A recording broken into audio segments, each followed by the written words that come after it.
Welcome back for part 6 of strengthening the core and spine with a fused or a sensitive spine. For this exercise, we will combine the work that we've done strengthening the front and side bodies with the strength of the back body. So you may want to blanket under your knees because we will be on the hands and the knees for this. And it's going to start out once again in a tabletop position. Same options as before with the wrists. If you want to rewind or go to the other videos, you can. Find a comfortable spot for the hands and the wrists. And then I have to remind myself of this all the time. My neck always wants to kind of slump forward. If you can just be mindful of the head and the neck and let them be in line with the rest of the spine as much as possible. So I'm saying that mostly to myself right now, but I'll say it to you too. So from your strong tabletop, we're going to extend one leg back. So we'll take the right leg back first.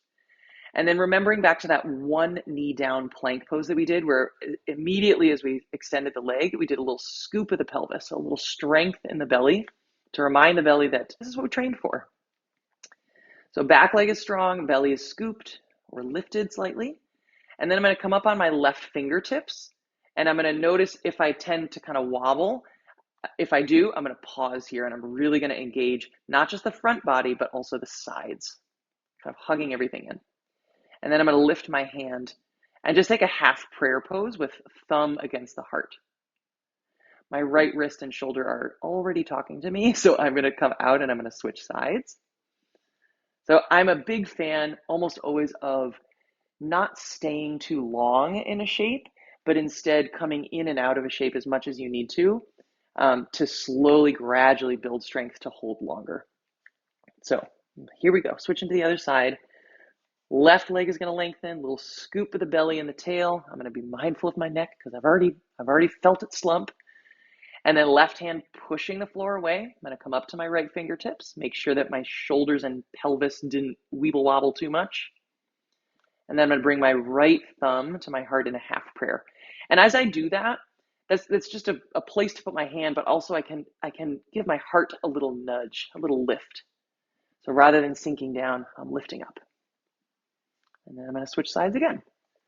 So right hand, left knee, return. Right leg extends. Find my belly strength. Slowly come up to left fingertips and then lift the left hand to half prayer. Give a little nudge. You might even be able to see the difference here as I bring my hand up. Ooh, I lift. And then I'm going to switch sides again. Finding that good belly strength. Finding that good side body strength. And again, these are these oblique muscles that are on our side waist are our rotational muscles that, in other words, they bring us into a twist, but also they prevent us from twisting. So in this position or this shape, we're actually working on anti-rotational strength, which incidentally strengthens the same muscles as rotational strength. Because if I didn't engage those muscles, I would just be like, woo-wee, twisting, wobbling all over the place. But I'm engaging them, so I'm staying stable. So again, this is isometric strengthening of the core. Even though my limbs are moving, limbs are not isometric in this shape, but my core strength is cultivated through isometric work. So there we have it. I just do this all day, just dancing from side to side. If you want to add a layer, you can by lifting your back leg. But when you do that, my invitation is not to lift so much with your leg as with your core and your butt. So I'm lifting with my core strength and glute strength.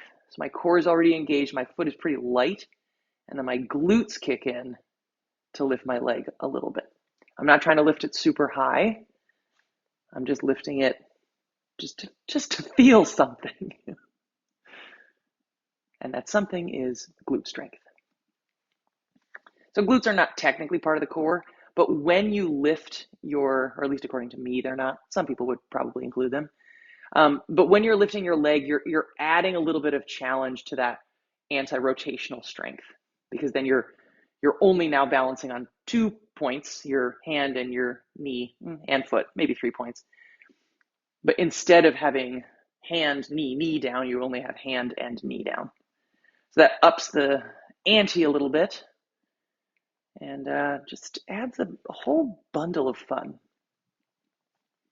So there we have it. Bird dog, some people call this, because there's the birding dogs, they do this, or something like that. I think that's why it's called that. So hope you enjoyed your bird dogging, and I'll see you next time.